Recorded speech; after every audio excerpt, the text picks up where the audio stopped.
go 9 and 5.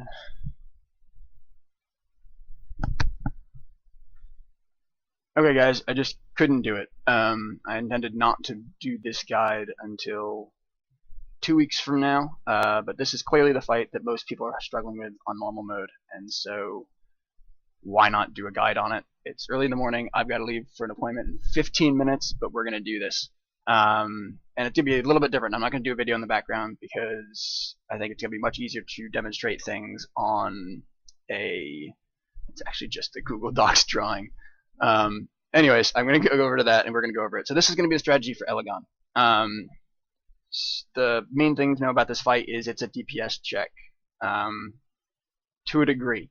If you do it wrong, it's a very hard DPS check. If you do it right, it's a very specific DPS check. And I'll sort of explain what that means in a minute. So without further ado, since I'm sort of running out of time, let's go over to which screen do I want? 4. Alright, so I'm not going to put myself in the video. Well, maybe I can. Which is a good one? Where do I want to hang out? Is this a good one? Yeah, hey, I'm going to be up here. Woo! Alright, so hopefully if you're on Elegon, this picture looks familiar to you. And is it tracking my mouse? Can people see? I guess you can see where my mouse is, hopefully. So down here at the bottom thing I've selected, this is the little thingy that you use to start, that you talked to at the start. And now you notice the 6 things around the room. These are the 6 pillars and also the 6 sparks. So for the start of the fight, I'm going to see if, let me do, what's a good thing for the raid? Let's do a smiley face. Here's a smiley face. Oh, that's a horrible color for a smiley face. What color? We want a green, dark green smiley face. There we go. So this is where the ranged group, so the raid pulls from here. It's important that you don't start building your stacks. I think you build stacks if you move in before the pull starts. I haven't actually tested it. I just know to get the debuff, and so there's no point to go in otherwise. If you're a warlock, what I actually do is I set up my port, my gateway thing, whatever that, demonic gateway or whatever, the thing that builds up charges. I set it up sort of back here. Hopefully you can see my mouse moving around on this resolution. I set it up back here so it's out of the way of everybody else, but this is what I used to go to where I'm assigned to DPS Sparks in the next phase, since I was Affliction and whatnot. So phase 1, pretty straightforward. This is where the raid starts. When you pull, the range and healers just step over the line, as close as they can be to the line and still reach the tank. Hopefully it's clear from the little spark I put in front of it that that's the direction you face the boss. It turns a little bit and that's fine. You want the tank to be as close to the raid as possible so the healers can be as close to the edge, but you want the melee to still be able to move quickly from here, from where the raid is, to back to the boss to keep DPSing. You want a tank swap on every protector spawn. If you're having issues really early on, it's probably not a good sign for the rest of the encounter, so we actually don't swap right away on this pull. So the tank picks up the boss and he actually continues tanking it through the first protector. On heroic, you may want to have the tank that picked up the boss at the start have the other tank wait outside so he's not building stacks, and then go in to pick up the boss just before the next protector spawns. Anyway, we keep our ranged DPS primarily on the boss for the entirety of the encounter. The melee, since they need to move anyways to reset their stacks, switch to protectors. So a protector is going to spawn. We're going to make him a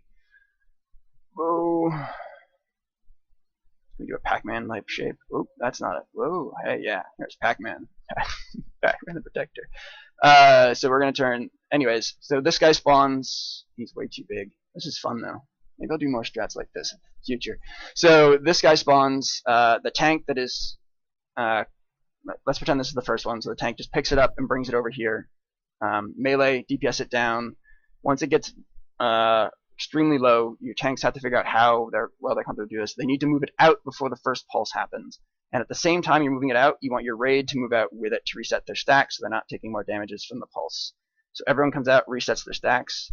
Before this guy explodes, however, it doesn't matter as much on normal. The entire raid wants to be grouped up back in here so that they can blow cooldown. We have our Death Knight use his bubbly thingy whenever he's coming back in, the zone thing, whatever, anti-magic zone. So as soon as this is dead, the tank that just dies, let's move it off over here to where dead things go. As soon as it dies, the raid moves back in, we're all happy. The tank that just had that protector moves in, picks up the boss. The next tank gets ready to pick up the next protector, and you just repeat. So the melee is DPS the boss until the protector spawns, then they come back, etc. You do want to have your range switch for that last 25%, especially once it gets dragged out of the circle, because you want it to die as quickly as possible once it's out there so the pulses aren't happening. So you do have your DPS range DPS switch as soon as that occurs. The key to the phase transitions, we'll call it phase 2 or phase transitions or whatever, and we'll call the final phase phase 3. The key to these is to timing them correctly with an explosion, because you don't want to be DPSing a protector while you could be DPSing the boss for free during his draw power. So you want to make sure that the protector dies, and as soon as things are happening, as soon as that happens, you need to that's exactly when you want to push 85%. So the protector starts his explosion, maybe a little bit after. It depends on how quickly you can kill it relative to the timing for the next one spawning. So you want to make sure one isn't alive when he starts to cast draw power. So now we're going to talk about the phase transitions. So we 2-healed this, 2-heal, 2-tank, which means we have 6 DPS. So that means 1 DPS is assigned.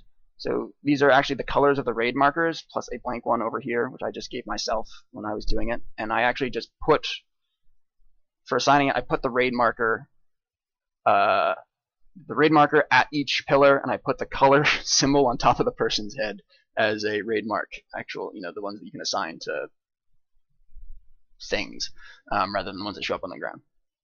And the reason I did this was just because it made it easier and people knew they were going to the right one at the start, and I didn't have to waste a couple of polls of people figuring out where they were going. So so say you just killed the thing and you're hitting the phase transition. So we're going to pretend that this is, instead of the raid, this is now just me. So if I am not a warlock and I can't cheat, my goal, I'm assigned to this one, I guess, because it's the one I was actually assigned to. What I want to do is I want to just basically head over here while DPSing the boss as best I can. Really, I want to be over here before the draw power gets cast, but if your DPS is such that that's not true, then that's fine. On the first draw power, you really want to reset your stacks first.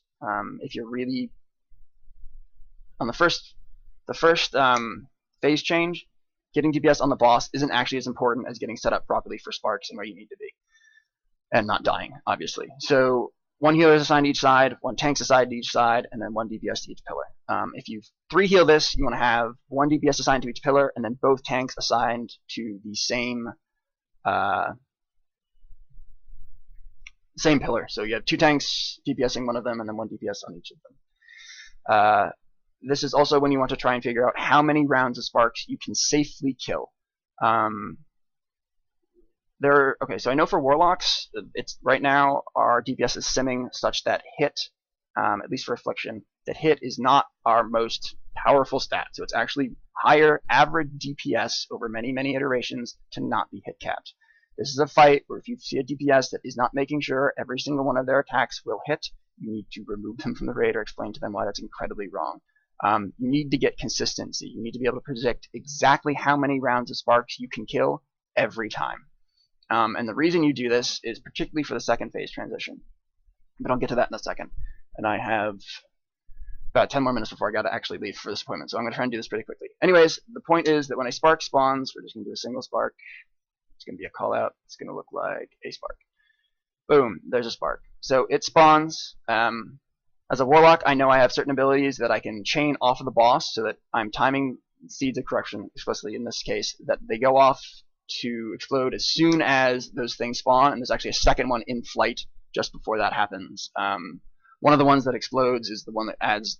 Anyways, Affliction Watch are amazing for this fight. You really, really want one if you're doing it on 10 man, and certainly the more the merrier on 25. So the point is, just before sparks are going to spawn, and to refresh your stuff on the boss, you actually want to step inside, so that you get the 50% damage buff, but your stacks are low, so you're not stressing the healers.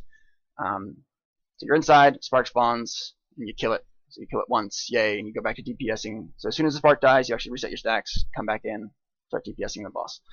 And then obviously the next one spawns, you kill it, goes along, so you've killed 2. Now you need to kill at least 3 in this phase, I think. I haven't done it with less. Maybe you can push it if you're, obviously if you've got better gear and stuff, you're making up for it, but if you have better gear, you should be able to kill more sparks. Anyways, so you kill at least 3.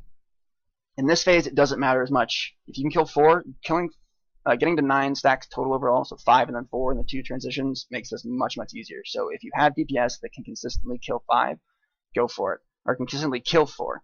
So after you've killed the last one that you're going to kill, you still get another spark to spawn. And this is actually when you want to dump a lot of damage onto the boss if you're running into DPS issues. And certainly in the second phase transition, you want to dump in as much damage as you can.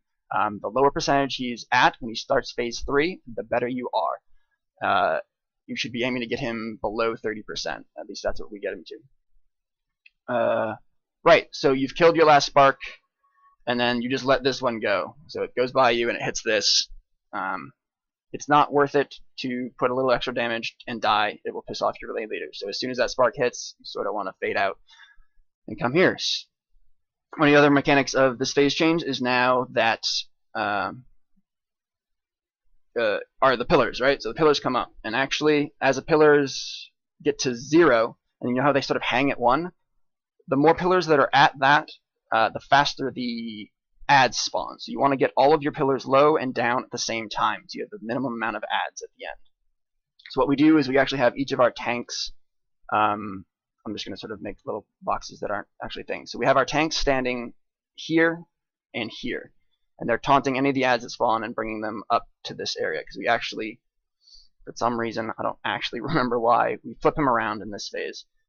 I guess it's because we didn't want to deal with that on the beta. So we spin them around. So once all the pillars are down, you collect all the adds up at the top, and you basically just flip this fight 180 degrees for the next phase. So the raid is grouped up here-ish. It's now me in the raid, and so you're stepping over this line. This is where you're blowing up protectors now. Everything's flipped except for where DPS go during the phase change. Obviously the marks stay the same, so you go to the same places, but you've just rotated. Excuse me. You may want to change this a little bit if you're trying to optimize things so that melee aren't running down to these one time and then down, so they're running to the closest ones from where they're DPSing the adds and range, but there's still travel time for range as well. We don't have movement cheating things, but all of our range happened to when we were doing it, except for our poor balanced druid, but she did have a sprint. So let's pretend that you are now at the second phase change. This one is exactly the same as the first one, except for we flipped it. But now it is extremely, extremely important that you don't try and push for a set of sparks that you cannot get, because you absolutely need to get that length of draw power DPS on the boss as much as you can. So yes, you're slowly gaining DPS for just dots and stuff as you let it go for more and more sparks, but the just stand and DPS that you get when you ignore a set of sparks completely is absolutely worth it. So my suggestion is that you do 4-4, because that is something that you can certainly do in entry gear level. You can try for 5-4. Sorry, that's the number of stacks, not the number of kills. So you kill 4-3 or 3-3 of the number of spark waves that you kill. So your aim should be to push the boss down to 30% or below. You can certainly get much lower than that if you've done a 4 kill and then a 3 kill. It should be extremely low. 25 to 20% is certainly doable if you have the right classes at this point. So phase change is actually exactly the same. Everybody goes to their things, does all their stuff, and then we group back up here again. This is one of those phases where you want to get as few adds as possible, so timing those pillars as close as you can is really important. So you want to group back up, DPS down, the adds that show up. If you can, you sort of want to make sure your tank has shit tons of threat on them, and then you actually want that tank to be the one that runs in and handles the adds. I'm getting a text. Hopefully it's not important. Nope. So, right. So now you're in the final phase. This is the hard part of the encounter, really. Everything else is just execution, and this really is too, but this is the one where it feels like a no shit moment. So you no longer have any of these protectors spawning, but your raid is still gaining stacks, and now there's, can I set the background color? Anyways, oh, I can. We're gonna go with super dark blue.